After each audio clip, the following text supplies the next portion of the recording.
पुरुष जब मौन होता है तो ईश्वर के सामने जाकर रोता है। त्रिकोणमिति को उड़ाने के लिए आपके पास सारे हथियार मौजूद है। साइन जो है ना कौश के बगल में है, इसलिए पड़ोसी कहलाएगा। और इन सवालों को हम लोग कैसे उड़ा सकते हैं? त्रिकोणमिति में त्रिकोणमिति फार्मूला का कितना योगदान है?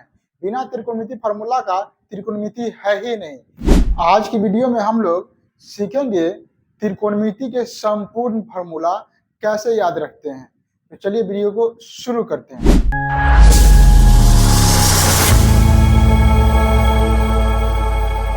हेलो दोस्तों, स्वागत है आपको अपना चैनल ग्रो ज्ञान ऑफिशियल पर। आशा करते हैं आप लोग स्वस्थ होंगे, मस्त होंगे और अपनी मंजिल को पाने के लिए जी जान से मेहनत कर रहे होंगे। एक बात हमेशा याद रखिएगा, पुरुष जब मौन होता है तो ईश्वर के सामने जाकर रोता है, लेकिन स्त्रियां जब रोती है तो ईश्वर रोता है।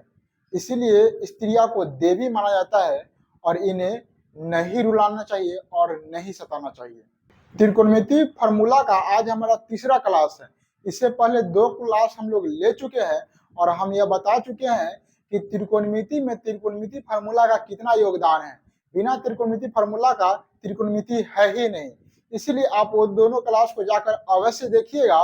आज हमारा लास्ट क्लास है और इस क्लास में पूरा त्रिकोणमिति फार्मूला को खत्म करेंगे, ठीक है। और बहुत ही इंपॉर्टेंट है त्रिकोणमिति फार्मूला, इसलिए आप तीनों क्लास के अवश्य देखिएगा। क्लास में या बोर्ड एग्जाम में आपको 10 नंबर के, ठीक है, सीधा सीधा त्रिकोणमिति फार्मूला से आपको रहेगा, इसीलिए आप इन्हें अवश्य याद करिएगा। साइन थीटा है ना और कॉस थीटा, इसको कहा जाता है क्या चीज? तो इसको पड़ोसी कहा जाता है, इसको पड़ोसी कहा जाता है। लेकिन साइन थीटा और कोसेक थीटा, इसको क्या कहा जाता है? तो इसको भाई कहा जाता है, भाई। एक बात याद रखिएगा, साइन जो है ना कॉस के बगल में है, इसीलिए पड़ोसी कहलाएगा। तो साइन पड़ोसी हो जाएगा कॉस का। साइन 90 डिग्री माइनस थीटा बराबर होता है कॉस थीटा। क्या होता है? Cos theta. त्रिकोण इस 10th क्लास में पढ़ना है, ठीक है। ऐसे तो इनका जो मान है 180 तक, 270 तक, 360 तक जाता है अलग अलग एंगल में, लेकिन वो आपको नहीं पढ़ना है, आपको सिर्फ पढ़ना है 90 तक ही। तो हम लोग 90 में देखिए, साइन 90 में से अगर कोई चीज हटा रहे हैं ना थीटा, तो वह थीटा बन जाएगा क्या? Cos theta. यहाँ पर वही हो जाएगा इसका उल्टा। अगर कॉस 90 माइनस थीटा करेंगे तो क्या हो जाएगा? साइन थीटा हो जाएगा। यहां पर अगर हम करेंगे सेक 90 माइनस थीटा करेंगे तो हो जाएगा कॉसेक थीटा। और यहां पर कॉसेक करेंगे, कॉसेक 90 माइनस थीटा करेंगे तो हो जाएगा सेक थीटा। उसी प्रकार से कॉट 90 माइनस थीटा करेंगे तो क्या हो जाएगा?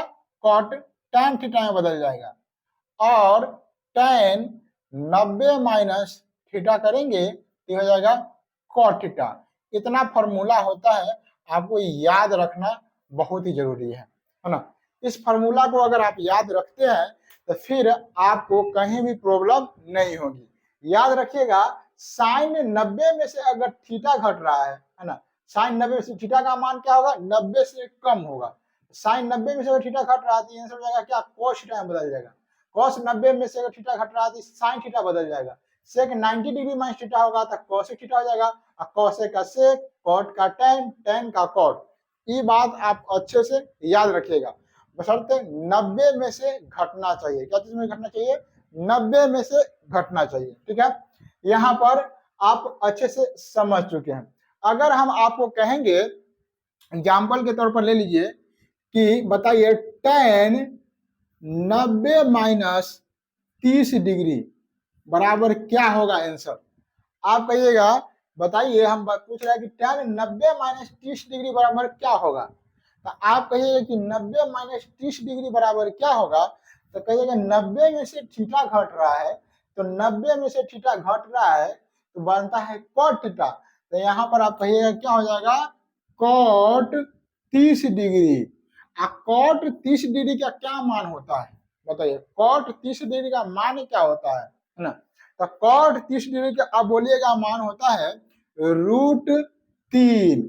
तो यह tan 90 माइनस थीटा का कैंसिल हो जाएगा, √3 हो जाएगा। आप इधर भी घटाकर आप देख लीजिए, अगर आप यहीं से सोल्व करना चाहते हैं तो tan 90 में से क्या करिएगा, 30 घटाइएगा तो हो जाएगा 60 डिग्री, है ना। और tan 60 का मान होता है √3 और इधर भी बराबर आया √3। इसीलिए होता है 90 माइनस थीटा बराबर cot थीटा। बात समझ में आया? क्योंकि 90 में से अगर आप कुछ घटा रहे हैं तो उसका जो आंसर होगा इसके बराबर होगा। ठीक है, तो आज त्रिकोणमिति का पूरा फार्मूला खत्म हो चुका है। अब त्रिकोणमिति का कोई फार्मूला नहीं है। अब आप लोग हीरो बन चुके हैं त्रिकोणमिति को। त्रिकोणमिति को उड़ाने के लिए आप आपके पास सारे हथियार मौजूद है ना। अब त्रिकोणमिति का आप छोड़िएगा नहीं, इसीलिए कल से हम लोग त्रिकोणमिति के सवाल में चलेंगे और देखेंगे कि आखिर त्रिकोणमिति का कैसा सवाल है और इन सवालों को हम लोग कैसे उड़ा सकते हैं। आशा करते हैं आज का वीडियो अच्छा लगा होगा। फार्मूला का पूरा क्लास आप देखिए, फार्मूला को आप याद रखिए, फिर आइए कल हमारे साथ त्रिकोणमिति के सवाल को उड़ाने के लिए। आशा करते हैं कि वीडियो आपको अच्छा लगा होगा। वीडियो अच्छा लगा है तो वीडियो को लाइक करें, अपने दोस्तों में शेयर करें। इसी प्रकार का बेहतरीन वीडियो देखने के लिए हमारे चैनल को सब्सक्राइब कर लीजिए। मिलते हैं किसी अन्य क्लास में, तब तक के लिए जय हिंद।